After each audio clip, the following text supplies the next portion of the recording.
Hello, Venture, and welcome to Recovering Hope. This is your home away from home during this strange season. And this is our space as a church to walk out both a practical application of the messages of Venture Church, as well as to dive into subjects of recovery. We are your Celebrate Recovery Ministry in Exile. And after tonight's segment, you'll be able to participate in Celebrate Recovery Crisis Response small groups. Those are amazing. I strongly encourage you, if by all means, please take advantage of that. We have men's groups, women's groups, a space for you to dive in, connect with other people. It's a space to be open. It's a space to be honest. It's a space to deal with weakness, and that is what we do here at Recovering Hope, and it is very much yours, as much as you want to make it yours. And I think this moment that we're in as a people and as a church is a perfect moment for this. For us. It is for me. And at the end of the day, that's the only person I can speak for. So I don't know where you are. I don't know what you're facing, what you're struggling with.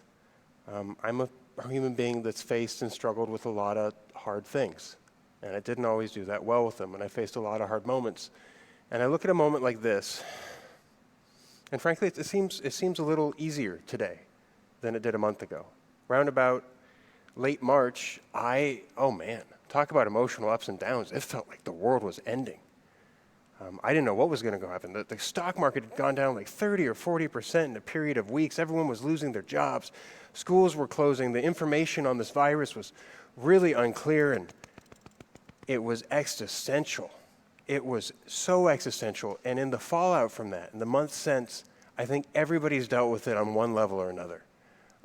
If you haven't, I'd love to talk to you, because I think whether you've had a personal consequence in your own life, whether you've seen it in someone else's life, you've seen someone dealing with the health ramifications of this virus, you've dealt with the health ramifications of anxiety or stress relating to the virus, or any of 100 other subjects, it seems to me like as a species, maybe as a species, and I don't know, that's a question, for the first time ever, we've been united in an experience in a way we never have before.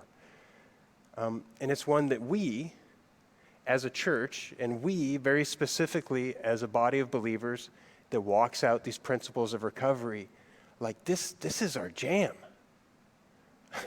Existential stuff is my jam.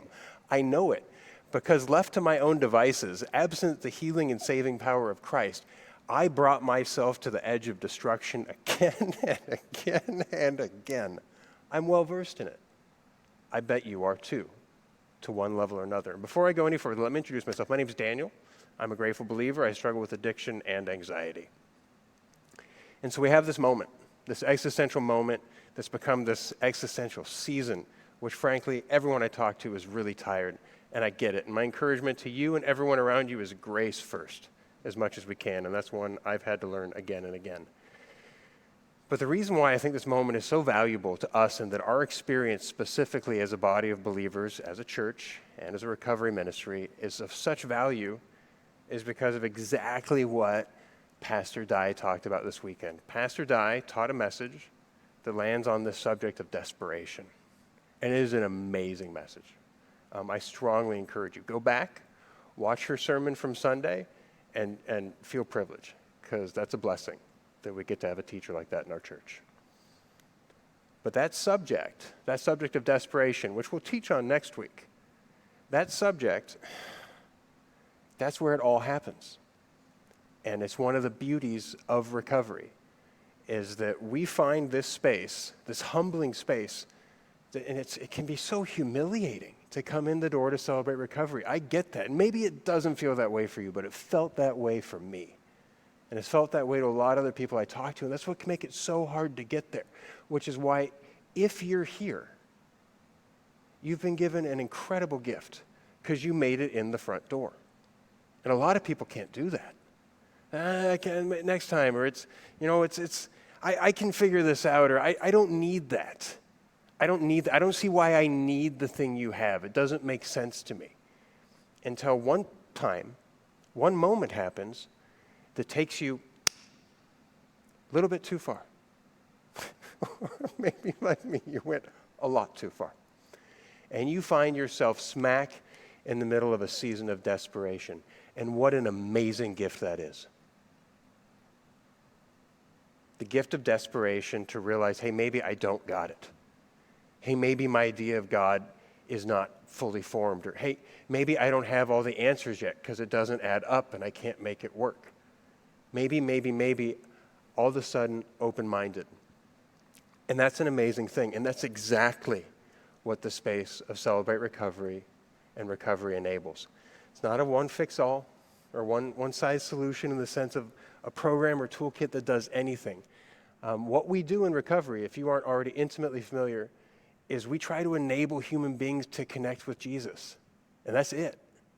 This whole thing, and it gets wrapped up in all sorts of pageantry with the different ministries, and people certainly love their t-shirts.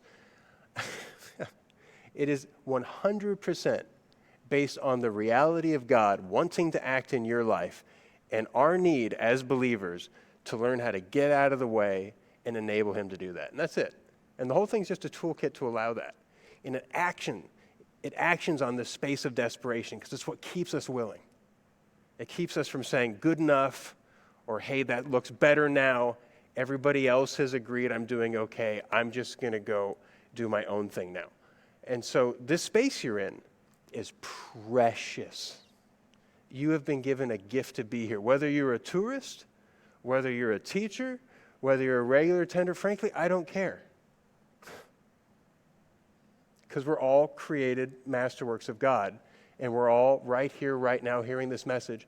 And we all, each and every single one of us, myself most especially, need more relatability to Jesus, more honesty with ourselves, and greater willingness to bear that character out and to walk it out. And that comes down to choice. That comes down to choice and how we interact with the space of desperation and what we choose to do in the moment. And all of us have been through stuff, and all of us are tired. I'm tired. I'm super tired. I don't even know why I'm tired. I was saying to someone a minute ago, they're like, how are you doing? I'm like, I'm doing okay. Well, why just okay? People don't like it when you say you're doing okay. Why are you doing just okay? It's like, well, situationally, everything tells me I should feel great. Life is good. But I don't feel good. I have the bad feeling today. This totally inarticulate feeling. But that's me. And it relates to everything we've been through and everything we're going through and all the uncertainty of it. And you know what? I know you're in there somewhere with me because we've all been through this stuff. And if by chance you're the human being, which I haven't met yet, that hasn't been affected by this at all, what a gift that is that you can share with other people. There's no space, there is not a single space, there's no universe where we shouldn't connect to each other and try to share this stuff. And I think this is exactly the space where I see people getting tired right now. And I get it. Zoom meetings can be draining. I want to see you in person. I want to give my friends a hug or a high five. And this space we have right now, it can feel not as good, and I get that. And I want to encourage you into it anyways. I want to encourage you to go an extra mile, to redouble your efforts, to do it even more so. Because as seasons change, as we walk through another 4 weeks of this or another month of this, or however long it is that our government asks us to stay in this space of remote connectivity, it's going to become more and more important that we work those spiritual, cultural muscles to go a step further and make sure that we're connected to each other. Because the moment will come when we need each other. And if that's not today, great. I'm glad you're doing good. But for someone else, it is that day. And I want you to be there for them. So make sure to check out those small groups. Make sure to make those choices. Make sure to act on that desperation that maybe you're not even feeling right now, but you felt in the past. Remember why you are where you are and why we do what we do. For the love of God and others. It's a pretty beautiful thing. And if you're like me, you need as much reminding of that as you can get. And so that's why I love testimony. And that's what we have tonight. Tonight we're going to have a testimony. So in just a minute, I'm going to invite our testimony up. When he comes up, please do just drop a ton of love into the comments on Facebook, since we can't actually clap and applaud in person. And I want to ask you to, on this one, go a step further too. You have every invitation in the world to exclude yourself. Oh, I don't want to be in Celebrate Recovery, or those people have that kind of problem, or this or that. And you know what? If you want to sell yourself a story that you're special and particular and should be alone because it's a one-off thing, I can't stop you. But you're not going to find your answer there. And you're not going to find joy there. I'd encourage you when you hear this person's story to say, hey, what if? And who am I? And how would I be? And what do they have in common?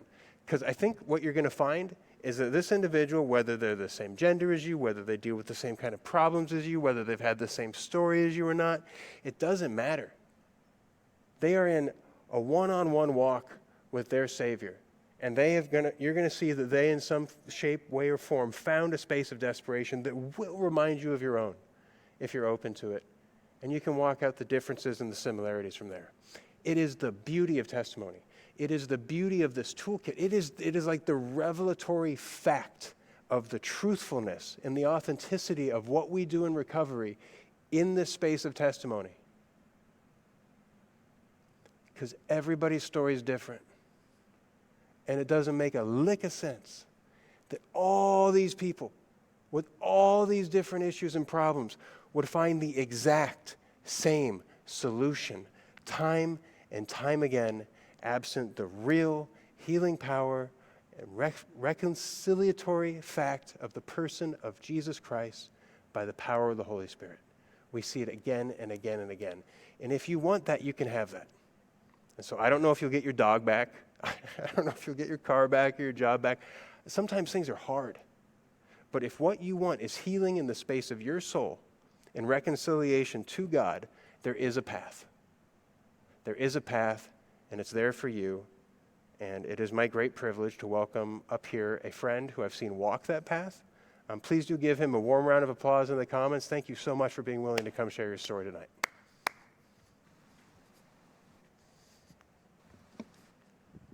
Thank you, Daniel. Hello, everyone. I'm a child of God who's in recovery for addiction and purity. My name is Brian. Let's pray. God, help me get out of the way and allow your words to pour through me in the way of my story, and for the story of how you worked in my life for good to come out. When I first started thinking about recovery, the mindset I had was one of, look what I did in my life, not one of, look what God has done in my life. This is my journey through that. I grew up in a family where my mom and dad showed me a lot of love. I grew up in the church. I went to church every Sunday, and all through my education, I went to a private Christian school. So I knew all the stories about God and the Bible. When I was younger, I was a kid who loved life, always looked on the bright side, befriended everyone I could, and had a smile on my face. I will admit it, though, that there were some times in my life when I dreaded going to church so much because it was so boring to me that I would pray the night before that either me or one of my siblings would wake up the next morning sick so we could just stay home and not go. As I was in school, I did a lot of daydreaming, as most kids would do, and I looked at the posters the teachers would put on the wall. I remember seeing a Bible verse, James 1:12, posted in my 7th grade math class. It said, "Blessed is the one who perseveres under trials, because having stood the test, that person will receive the crown of life that the Lord has promised to those who love him." I remember thinking in my head, oh yeah, bring it on, God. I can withstand any kind of trial. My faith is so strong, I will always love you. I wanted to be like Job. I wanted to be remembered as someone who had great faith, but wow, was I wrong. Because God gave me exactly what I had asked for, and I was nowhere near being ready. July 8th, 2009 was my first of many trials. I can still remember the spot I was in, the people around me, and the look on my mom's face when she got the news that would shake our family to its core and make life as I knew it change forever. She had gotten a call from my dad's boss saying my dad had passed away while he was fishing in Alaska. But the pain didn't stop there. Shortly after my dad passed away, my uncle passed away. And then shortly after that, my grandpa passed away.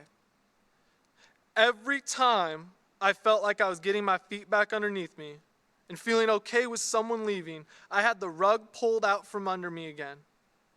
I soon started to get a mindset that sooner or later that people I love are just going to leave, so why love anyone or let anyone in at all? That was the start of me closing myself off to my family and my friends and not letting them see how much I was hurting. This was the start of a long journey of isolation, depression, and having a pessimistic view on everything in life. About a year after my dad passed away, I found alcohol and how it would allow me to hit the snooze button on my pain and give me a sense of joy that I was so desperately searching for. After a little bit of time, I decided it was time that I got a change of scenery, and that moving away from my problems would help me heal from my anger, loneliness, and hurt that I was feeling. Of all the places I could have chosen, I settled on Palm Desert, California. After 2 short and blurry months, I made the first of what would become many phone calls to my mom, telling her that I had a problem. This time I told her that I needed to move home because I was becoming an alcoholic, and I needed to be around family. I knew I liked drinking, but was still thinking that I was just like any other college student, and that what I was doing was just normal, and in time it would fade and I would be able to handle my drinking. Shortly after I moved back home, hoping to find stability, family, and happiness, I was met with something different, and I found chaos, isolation, and a never-ending search for joy. I was introduced into the world of marijuana, and that was the start of me constantly searching for my next high.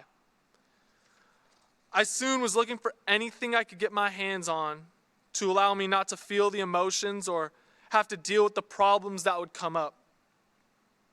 My view on life was, let me impress everyone around me by how much I can drink or how many drugs I can have in my system at one time. My most vivid memory was the time that I was introduced to Molly. And I'm not talking about the innocent girl from next door. This is a form of MDMA or ecstasy that was used to give you crazy amounts of energy and to feel nothing but happiness in any situation.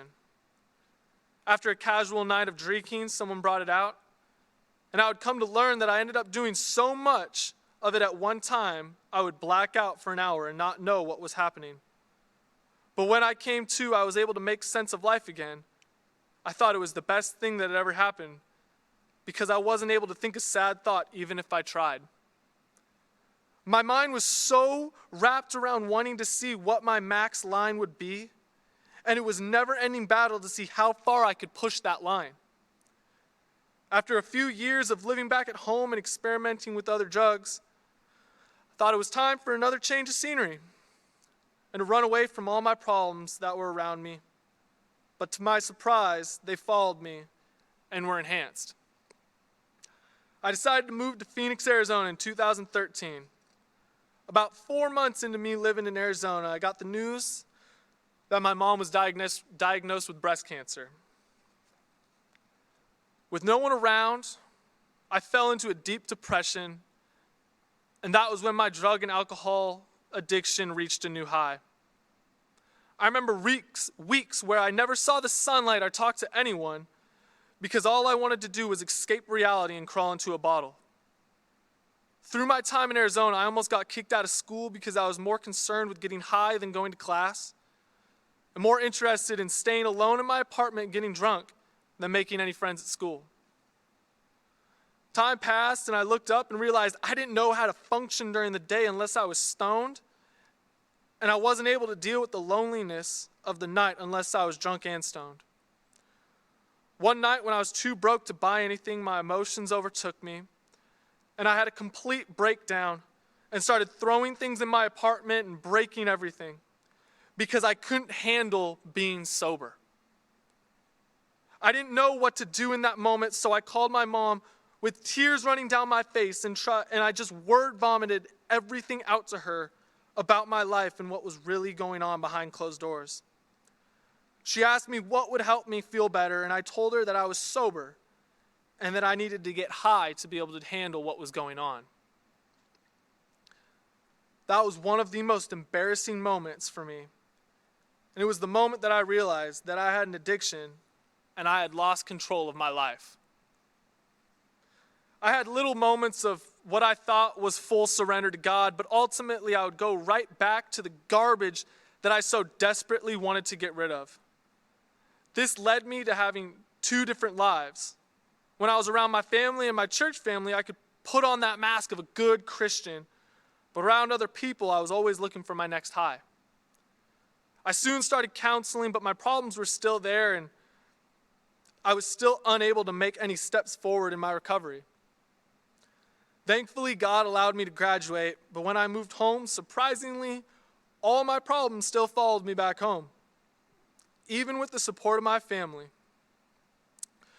On November 18th, 2017, my life, though, got turned upside down. I decided to drink 40.5 ounces of beer by 11 in the morning. I took a drive to the store, and about 2 minutes from my house, I took a corner too fast and flipped my car into a ditch. After crawling out my smashed out window, blowing a .074 and seeing my car flipped upside down perfectly between a massive rock and metal poles, I realized this was God giving me my wake-up call about what was waiting for me if I decided to continue down the path I was going. I can proudly say that since that day, I haven't had a drink or done any drugs. After that had happened, I called my mentor and sponsor, Dave. With tears running down my face, I told him what happened. All he said was, "I'm on my way to pick you up." When he picked me up, he didn't tell me where we were going, but I came to find out we were going to a Celebrate Recovery meeting. I had known about Celebrate Recovery, but I had a really negative view because I didn't think I needed it. I was still fighting the fact that I was a drug addict or an alcoholic, but I was so done with where I was at that I was willing to try anything. Through that experience, I found stories that were similar to mine, and that what I was going through wasn't just a normal life, and that there was a real problem going on in my soul that I wasn't able to fix alone, and that I needed God's help to fight the demons that were inside me. From that day on, I've been attending CR and loving every minute of it. I've gotten a hunger for life like one I never thought was possible. Through recovery, I have been blessed with people that are so encouraging and so excited when I'm able to take that step in the right direction, but also who meet me with grace and forgiveness and not shame and guilt like I always thought would happen when I slip up or fall down. The first few months were really hard, and they were met with a roller coaster of emotions and working through emotions of my dad dying that I thought I'd gotten past, but were still there. I was used to being the captain of my soul and not letting anyone know anything going on in my life because I felt like they would use that information to hurt me, or they would just up and leave without any notice. My relationship with God is so closely linked to my recovery because without Him, none of this is possible. I tried to do it on my own for so long, and every time I would fail and then feel even more guilty than the time before. Getting into recovery changed my walk with God, and it allowed me to see His love and His grace again in my life and not feel the weight of shame and guilt. I realized I was not doing this alone and that I was not made to take this life on by myself. Like in my walk with God, I had Jesus and people in my church right alongside me. I would need that same kind of help when I was walking out my recovery. In Ecclesiastes 4:12, it says, "Though one may be overpowered, two can defend themselves. A cord of 3 strands is not quickly broken." I had ingrained in myself as a man, I can't let anyone see me hurting. And that if I showed weakness or faults, that the people around me won't respect me anymore. With my hurts and my dirty secrets, I just needed to deal with them on my own and work through them alone, because that's what men do. And when I was all cleaned up, I could present myself to God and people and say to everyone, look what I did. That was and is the biggest lie the devil has ever told me. I have found such power in sharing my weakness and bringing it to the light, because it says in 2 Corinthians 12:9, but he said to me, my grace is sufficient for you, for my power is made perfect in your weakness. Therefore, I will boast all the more gladly about my weakness, so that Christ's power may rest on me. Working the steps is giving me a place to be broken and vulnerable with people that are working through the same thing. I always used to think I needed to be strong and not let anyone see me hurt to be a man. But what I found was that to be a man of God I was called to be, that meant showing weakness and letting people see that I don't have it all together. I'm not perfect. One summer when I was on a mission trip, there was a missionary and he told me, the devil loves to tell you, you're nothing, period. But what God tells us is, you're nothing, comma, but with me, all things are possible. I looked back at him and I told him I loved that so much that I was going to get that tattooed on my hand. And about a year later, I got that to remind me exactly of what he said. To make sure, though, he wasn't just making this up, I also went to check it in the Bible to see if God really says that. And I found in Matthew chapter 19, verse 26. But Jesus looked at them and said, with man, this is impossible. But with God, all things are possible. Before hearing this, I had an idea about the steps and what they meant, but that's when step 1 took a new meaning for me. Step 1 says we admit we're powerless over our addictions and compulsive behaviors, that our lives have become unmanageable. I know that nothing good lives in me, that is in my sinful nature. I can't do anything on my own, and only by God's grace and power am I able to get control of my life. Through my recovery, there has been a lot God has been working on in me to just help me get sober, not just to get sober, but to deal with the underlying reasons I turn to other things to numb my emotions. He is giving me my sense of wonder and joy back when I thought I had lost it forever. God has restored my relationships with my family and is continuing to help me build new relationships with God, with godly people around me.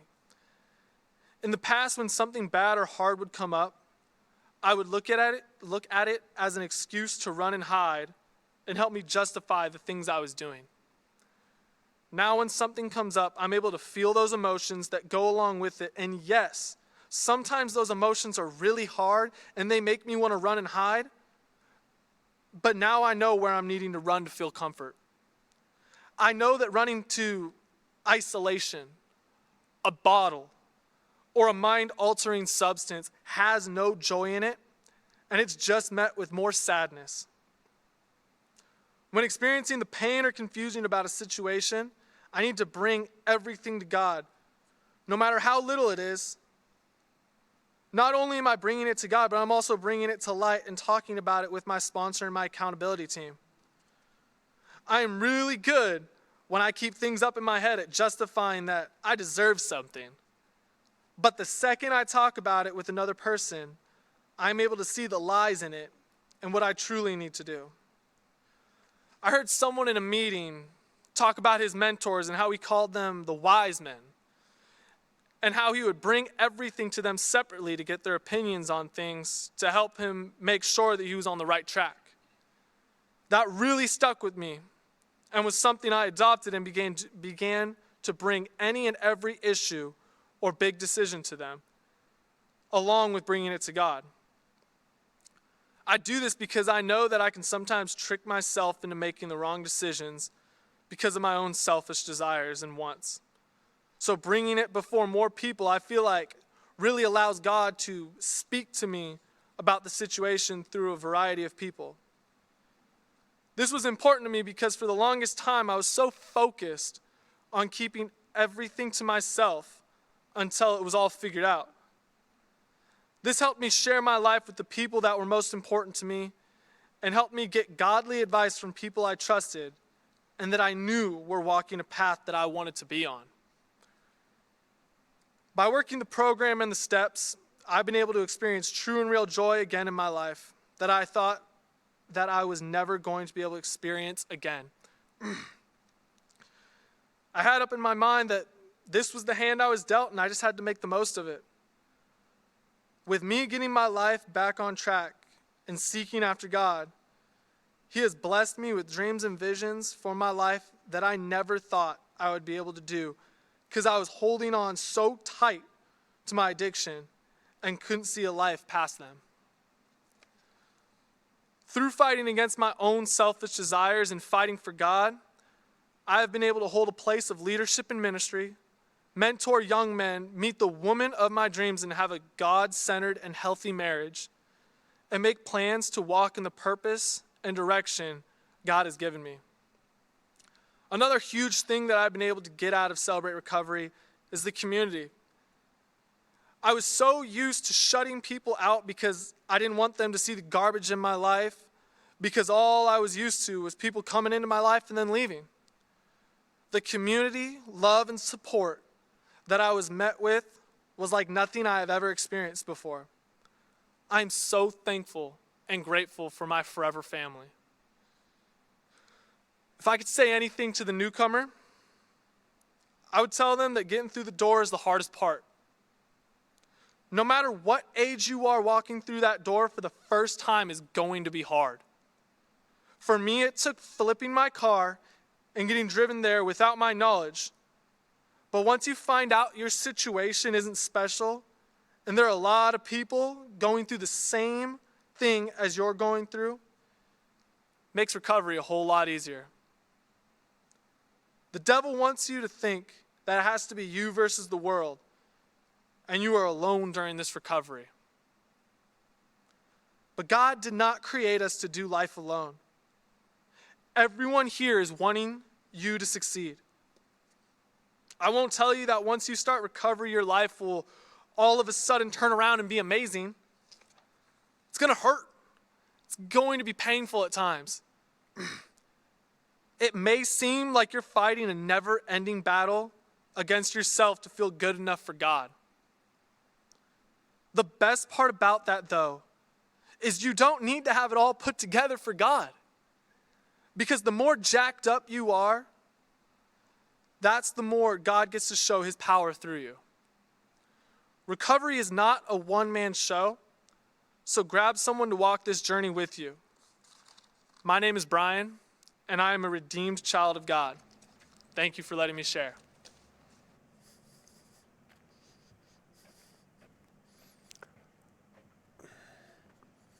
So the place should be erupting in applause right now. Thank you so much for sharing that with us. And I should be giving you a really, really big hug. Should we do like that?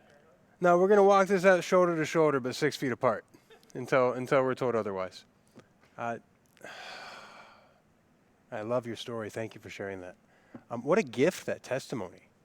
And what a gift, that desperation that he found in between the rocks and the poles. I mean, it's a fair question, right, to you, like, and to all of us. Like, am I facing enough consequence to grab my attention? Are you? And it's funny, I see people often that'll come in to Celebrate Recovery and they'll try it on and like they're not quite hungry enough for it. They're not quite desperate enough for it. And that's fair. Everybody's got to make their choice. And that's one of the most beautiful things about being one of God's creations, is that He gives you that gift of choice and won't take it away from you. So that's precious. But I got to ask you, What is it you have to lose? If the other things haven't worked, why not try the things you haven't? Come do this. Come try this. And then I'd love to have the conversation at the end of it where you show me how it didn't work and that the things weren't true and God didn't show up, because I've never seen it. I've never seen it. And you know what? If that's real, I need to know. So come prove it and show me. And I just love seeing the space of testimony. I love hearing Brian's story. It reminds me of things in my own story and the stories of hundreds of others that I've seen grab onto this gift of reconciliation and life change again and again and again. And it works. It works because God's in it. It's not because we have a special recipe. It's because God gave us his recipe, and we're just doing our human, somewhat bumbling best to follow that out. And everybody has a space in that because everybody has a testimony. And that's what our small groups are all about. In a teeny tiny little way, on a weekly basis, all the participants in our ministry have the opportunity to share testimony. And, you know, the groups are set up so that they're safe, they're gender specific. There's clear facilitation rules that keep people from stepping on each other's toes and trying to fix each other. It's a space to share and to open up a little bit about the things that one's dealing with. And it's just amazing because God's real. How active the Holy Spirit is as he comes in. And the thing you hear from 5 people in the group is just what you needed. And you know what's even more amazing? Especially for those of us that maybe struggle with a sense of worth or thinking that it could possibly be of value for others. The thing you have to share, even if it's just that you're lost or you're afraid. Sometimes that can be the hardest thing to share. It's something another person in the room needs to hear. God is so dependable in this that if we take these tiny steps of faith into community, he gives us positive feedback that enables us to do that together. That willingness to take steps of faith is vital to him. And that's like a message series to dive into that, but it's true.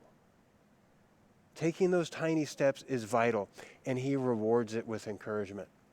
And so my encouragement to you is to take that step tonight. Small groups start at 6:45. I believe they lock those up about 5 or 10 minutes after that. So please do make sure to join in. They are gender specific and topic specific. We have several men's and women's groups.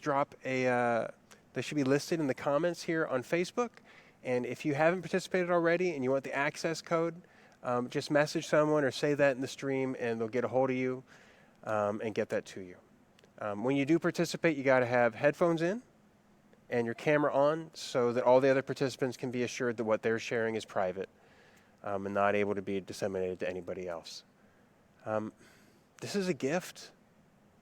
This is a gift. And I got to tell you, for those of you who maybe, like Brian was talking about how he had nothing to lose, so he went to Celebrate Recovery. I got driven to a Celebrate Recovery in a white van they called a druggy buggy, and I was told to go inside.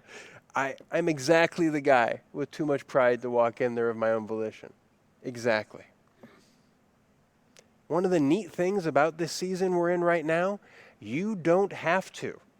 You don't have to drive anywhere. You don't have to walk in a door. All you got to do is click on a Zoom link. So I got to ask you, is what you're struggling with worth that kind of risk? I hope so. Take a step, walk it out shoulder to shoulder, 6 feet apart, and thank you for letting me share.